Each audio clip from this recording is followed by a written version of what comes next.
Oke, selamat malam teman-teman semua. Malam, Kak. Malam, Malam, Kak. Kak. Oke, jadi pada pertemuan kali ini kita akan membahas materi fixed asset untuk mata kuliah intermediate 1. Sebelumnya teman-teman di sini eh, udah pernah dengar belum tentang fixed asset? Sudah, Kak. Sudah, Kak. Oke, jadi untuk fixed asset di materi kali ini tuh lebih ada tambahan dan lebih rinci daripada mata kuliah sebelumnya yang ada di akuntansi dasar 2. Pertama-tama kita mulai membahas dari depresiasi. Oke, jadi depresiasi ini itu maksudnya adalah proses pengalokasian nilai cost yang menjadi expense. Nah, depresiasi ini itu terbagi menjadi 3 metode. Yang pertama itu ada unit of activity, lalu juga ada straight line, dan yang terakhir itu ada double declining. Nah, teman-teman di sini bisa menghafalkan atau mengerti secara logikanya aja, karena ini ketiganya hampir mirip-mirip semua, cuma memang rada tricky. Yang pertama-tama kita bakal membahas yang rumus unit of activity. Nah, si unit of activity ini, dia tuh nggak membutuhkan si periodenya, jadi nggak perlu dikali berapa bulan yang per 12 itu. Rumusnya itu ada cost dikurangi dengan residual value, baru dikalikan dengan unit ataupun jam yang terjadi pada periode tersebut. Makanya di sini tertulis this year. Baru dibagikan dengan total estimated hour ataupun juga bisa dikalikan dengan dibagi dengan si total estimated unit ya, teman-teman. Ini notes tambahan. Oke, sebagai contoh itu di sini udah aku kasih tulisan di mana ada cost of crane sebesar 500.000, berarti ini tuh cost-nya. Langsung bisa dimasukin ke rumus yang cost, dan untuk residual value-nya itu ada 50.000. 50.000 ini dari si estimated salvage value. Baru dikalikan dengan 4.000 itu dari yang dipakai dalam tahun ini sebesar 4.000 hour atau 4.000 jam. Baru dibagikan dengan total estimated hour-nya, yaitu 30.000. Hasilnya jadi 60.000. Oke, sejauh ini apakah teman-teman ada yang kurang mengerti? Boleh ditanyakan. Belum ada, Kak. Oke, baik. Kita lanjut ya ke metode yang kedua, itu ada metode straight line.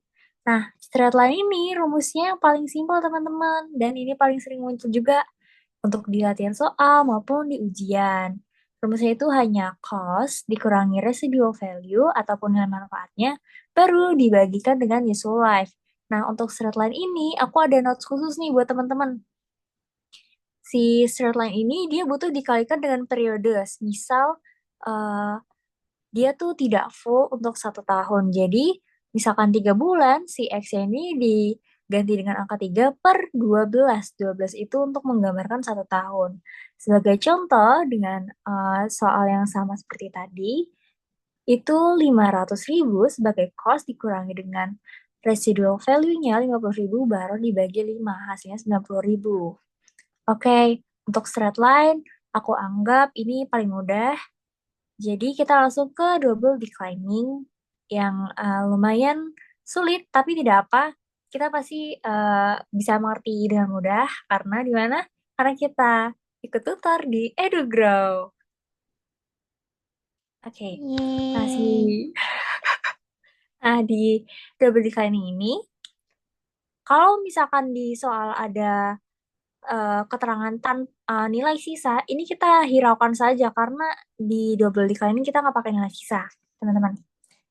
Terus juga di double declining ini rumusnya itu rate dikali book value, di mana rate itu 100% dibagi dengan useful life-nya, lalu dikali 2. Tapi untuk mempermudah pengerjaan, teman-teman bisa menghafalkan rate-nya itu 200% dibagi useful life.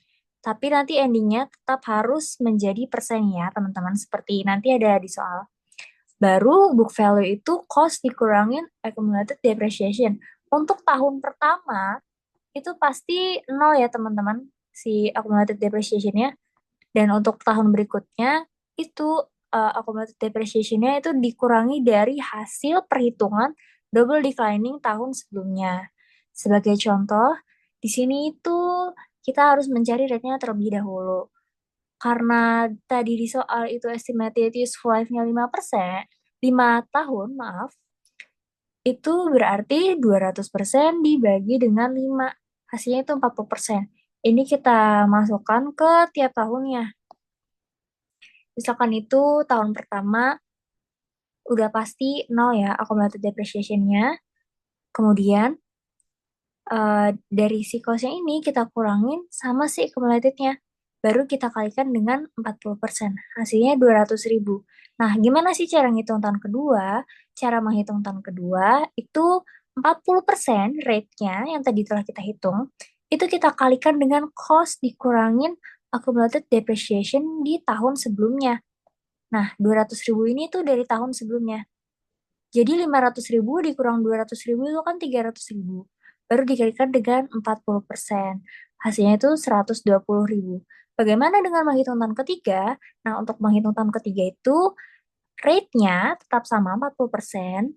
Lalu cost dikurangin 320 itu dari mana sih, Kak? 320 itu dari total accumulated depreciation tahun sebelumnya. Itu dijumlahin. Jadi jangan hanya yang tahun terakhir. Misalkan ini 120.000. Jangan 120.000 saja. Jadi ditambahin dengan 200.000. Jadi total ya, teman-teman.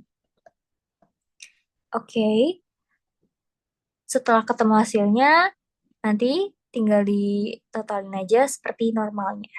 Oke, seperti itu. Kira-kira. Terima kasih teman-teman. Mungkin pembelajaran kita pada sesi kali ini cukup sampai di sini. Apakah ada pertanyaan? Dari aku nggak ada, Kak. Mungkin dari yang lain ada. Sudah Iya, jelas, mungkin. Kak. Oke, sudah jelas, sudah mengerti ya. Oke, sebagai feedback mungkin teman-teman bisa memberikan testimoni ke kontak yang ada. Terima kasih. Terima kasih, Kak. Membantu banget. Terima kasih, Kak. Makasih, Kak. Aku jadi paham. Oke, malam semua.